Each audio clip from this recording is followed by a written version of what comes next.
अस्सलामुअलैकुम dear students. आज के इस लेक्चर में हम FSc physics part 1 chapter number 4 work and energy इस चैप्टर को स्टार्ट करने जा रहे हैं।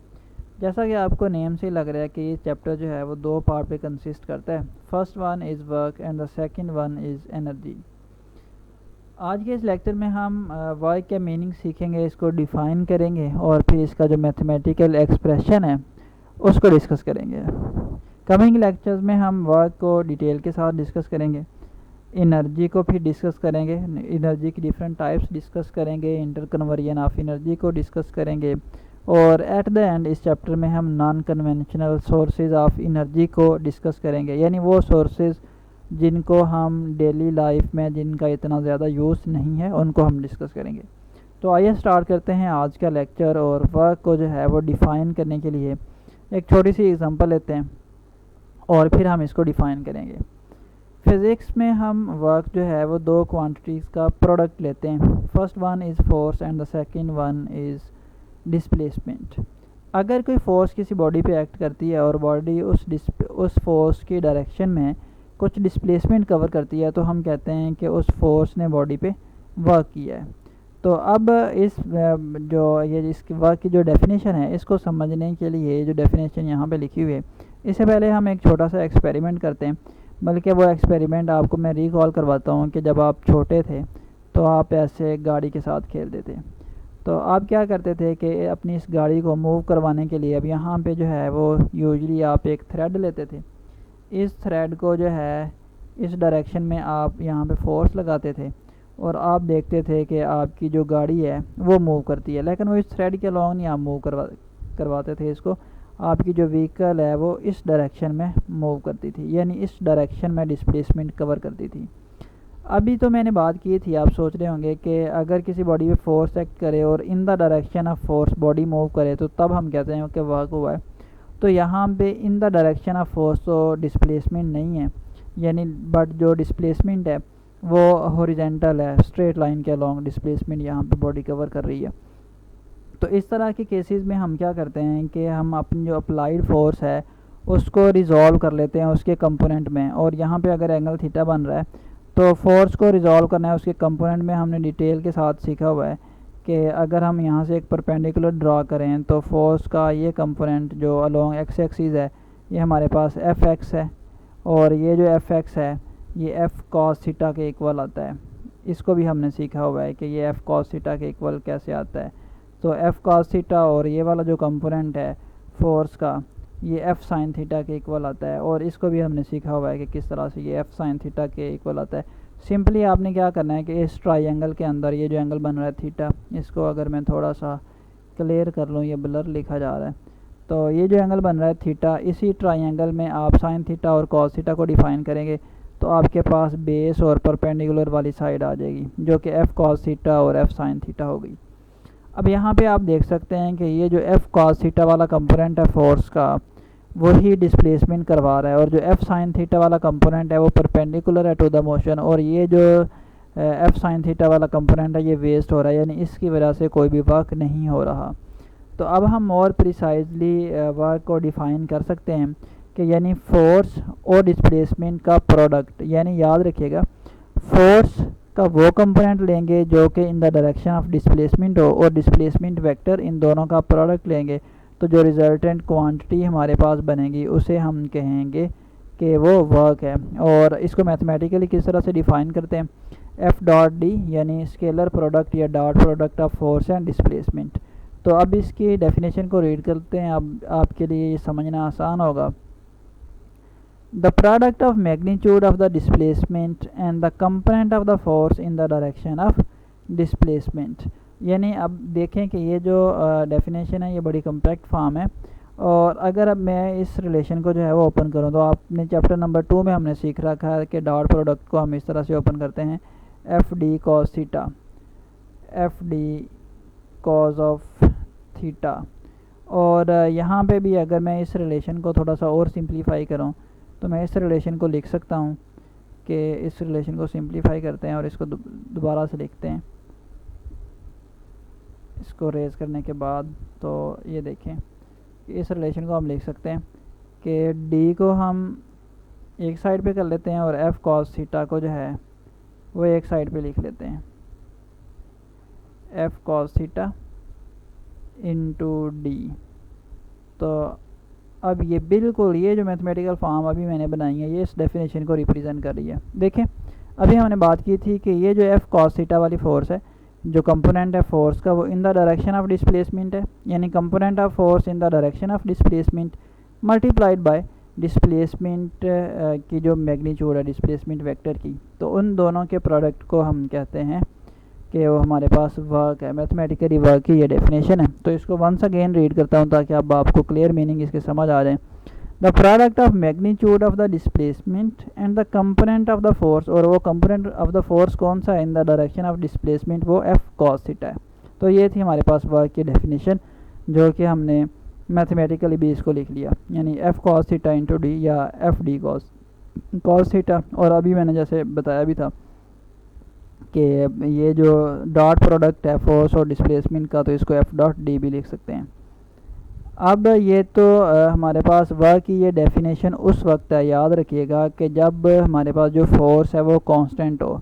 कांस्टेंट फोर्स का मतलब ये है कि ना तो फोर्स की मैग्नीट्यूड चेंज हो और ना ही फोर्स की डायरेक्शन चेंज हो। तो उस केस के अंदर हम फोर्स को डिफाइन इस तरह से करते हैं एफ डॉट डी।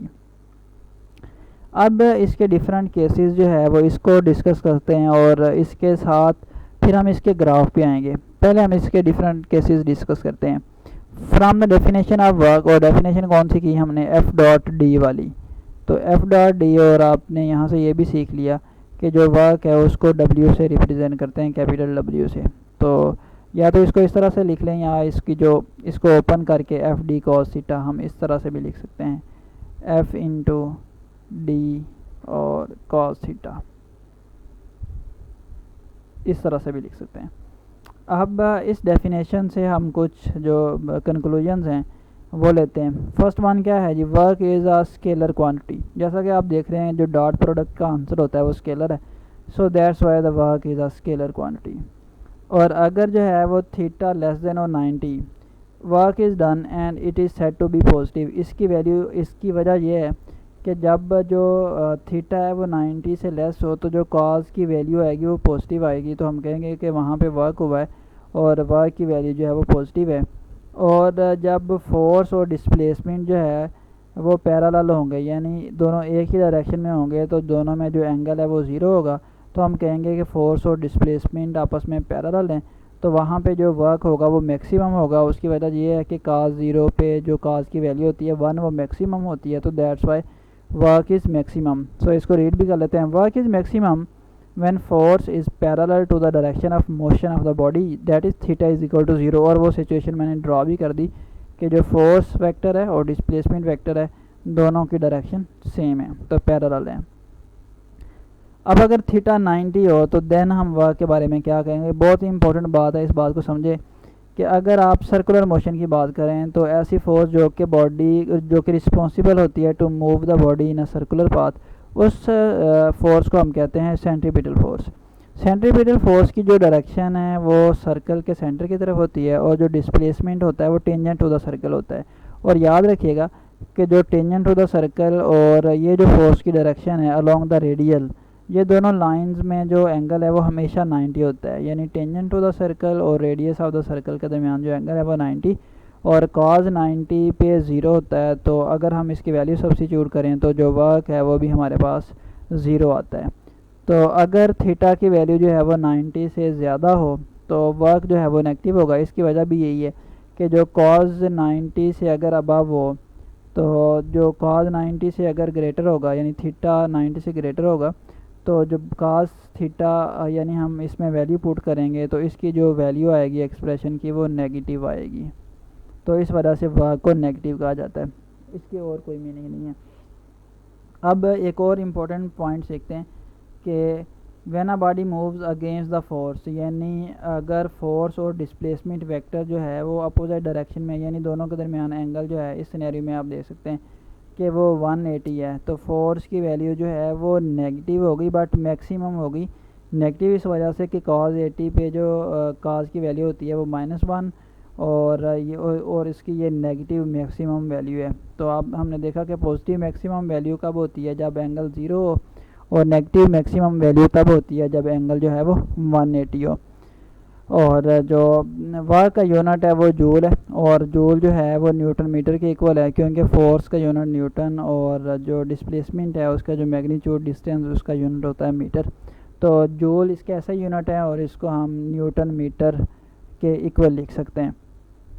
अब यहाँ से ये भी बात कर लेते हैं कि जो जूल है उसको डिफ़ाइन किस तरह से करते हैं कि अगर कोई बॉडी पे जो फोर्स एक्ट कर रही है उस फोर्स की जो मैग्नीट्यूड है वो 1 न्यूटन है, और बॉडी जितना डिस्टेंस कवर करती है उसकी जो मैग्नीट्यूड है, डिस्टेंस की जो वैल्यू है वो 1 मीटर है, तो हम कहेंगे कि इस केस में जो वर्क हुआ है, जो कि 1 न्यूटन फोर्स ने वर्क किया है बॉडी को डिस्प्लेस करवाने में 1 मीटर, तो उसी हम वर्क को कहते हैं कि वो हमारे पास 1 जूल है। इसके साथ इसकी जो डायमेंशन है उसको भी हम बड़ी आसानी से फाइंड कर सकते हैं। ये देखें, इसका हमने यूनिट लिखा न्यूटन मीटर, और जो न्यूटन है वो हमें पता है कि इक्वल होता है केजी मीटर पर सेकंड स्क्वायर के, और मीटर साथ वैसे ही अब ये मीटर और मीटर का स्क्वायर बन जाएगा। सो केजी मीटर स्क्वायर और सेकंड स्क्वायर। केजी यूनिट है मैथ का, और मैथ की जो डायमेंशन है वो कैपिटल एम, जो मीटर है वो यूनिट है लेंथ का, और लेंथ की डायमेंशन जो है वो कैपिटल एल, और जो सेकंड है वो यूनिट है टाइम का, और जो टाइम की डायमेंशन है वो हमारे पास कैपिटल टी है। तो इस तरह से ये हमारे पास वर्क की जो डायमेंशन है वो निकल आती है। तो यहाँ पे कुछ इंपॉर्टेंट पॉइंट आपने हमेशा याद रखने हैं कि सर्कुलर पाथ में अगर कोई बॉडी मूव कर रही है तो जो वर्क डन है वो 0 है। वर्क पॉजिटिव मैक्सिमम भी होता है और नेगेटिव मैक्सिमम भी। नेगेटिव मैक्सिमम तब होता है जब एंगल 180 हो, यानी फोर्स और डिस्प्लेसमेंट के दरमियान, और पॉजिटिव मैक्सिमम तब होता है जब फोर्स और डिस्प्लेसमेंट के दरमियान एंगल जो है वो 0 हो, यानी सेम डायरेक्शन के अंदर हो, पैरेलल हो। अब यहाँ से इसका जो ग्राफ है इसको भी थोड़ा सा हम इसको अभी से समझ लेते हैं, फिर इसको नेक्स्ट जो लेक्चर है उसमें भी डिस्कस करेंगे। इसका ग्राफ देखिए, ग्राफ में हम जो प्लॉट करते हैं डिस्टेंस को एक्स एक्सिस के ऊपर प्लॉट करते हैं और फोर्स को वाई एक्सिस के ऊपर प्लॉट करते हैं। यहाँ पे जैसा कि आप देख रहे हैं कि दो ही क्वांटिटीज़ हैं हमारे पास वर्क के अंदर, फोर्स और डिस्प्लेसमेंट। तो जो डिस्प्लेसमेंट है उसको हमने अलोंग एक्स एक्सिस, उसकी जो मैग्नीट्यूड है डिस्टेंस उसको अलोंग एक्स एक्सिस, और जो फोर्स है उसको अलोंग वाई एक्सिस जो है वो हमने प्लॉट किया है।